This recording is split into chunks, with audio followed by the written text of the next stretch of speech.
नए स्कूल में अपने पहले दिन ट्रांसफर छात्र सीएन ने देखा कि कुछ बदमाश स्कूल के गलियारे में फुटबॉल खेल रहे थे। एक पल पहले तक वे गोल होने की खुशी में चिल्ला रहे थे, लेकिन अगले ही पल अचानक पूरे माहौल में सन्नाटा छा गया। कारण था सीएन के बारे में फैली एक अफवाह। कहा जाता था कि उसने एक पेशेवर बॉक्सर को इतनी बुरी तरह पीटा था कि वह कोमा जैसी हालत में पहुंच गया और इसी वजह से उसे यिंझांग हाई स्कूल में ट्रांसफर होना पड़ा। जैसे ही सीएन कक्षा में दाखिल हुआ, कुछ क्षण पहले तक शोर से गूंज रहा कमरा एकदम शांत हो गया। लेकिन तभी एक छात्र गलती से सोते हुए सीएन से टकरा गया। सीएन को धीरे धीरे सिर उठाते देख झुंताई डर के मारे कांपने लगा और लगातार माफी मांगने लगा, मगर सीएन ने बस उसकी तरफ एक नजर डाली और फिर वापस सो गया। असल में झुंताई इतनी जल्दी में इसलिए था क्योंकि उसे हर दिन बदमाशों के लिए नाश्ता पहुंचाना पड़ता था। अगर वह क्लास शुरू होने से पहले नाश्ता नहीं पहुंचाता तो उसे गंभीर परिणाम भुगतने पड़ते। अगले दिन स्कूल जाते समय सीएन ने देखा कि वही बदमाश झुंताई को परेशान कर रहे हैं। वह किसी झंझट में पड़ना नहीं चाहता था, इसलिए उसने सिर्फ इतना कहा, रास्ते से हट जाओ। उसकी यह बात सुनकर झुंताई हैरान रह गया। उसे कभी उम्मीद नहीं थी कि कोई उनके सामने इस तरह जवाब देगा। बदमाश हटना नहीं चाहते थे, लेकिन सीएन की ठंडी और डरावनी नजरों का सामना करते ही वे पीछे हट गए। सीएन बिना कुछ और कहे उनके बीच से निकल गया। उसका यह निडर रवैया झुंताई के मन पर गहरी छाप छोड़ गया और यहीं से उसके भीतर विरोध करने का बीज अंकुरित हुआ। उसी दिन बाद में बदमाशों ने झुंताई को फोन किया। सीएन की बात याद करते हुए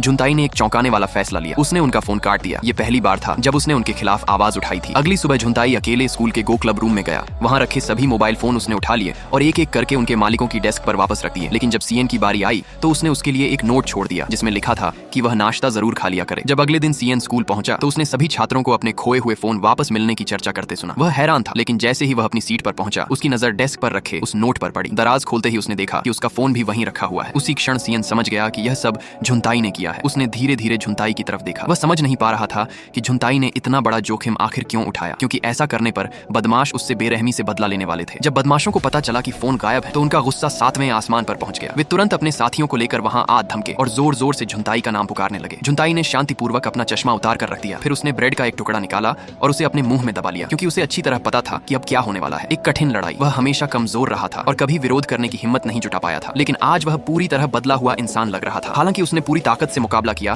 फिर भी वह उनका सामना नहीं कर पाया। यह सब देखते हुए सीएन को अचानक शू हाओ की याद आ गई। उसे लगा कि अगर शू हाओ आज जिंदा होता तो वह जरूर आगे बढ़कर यह सब रोक देता। इसलिए सीएन ने उसकी जगह लेने का फैसला किया। जैसे ही एक बदमाश ने कुर्सी उठाकर झुंताई पर दे मारने की कोशिश की, सीएन आखिरकार हरकत में आ गया।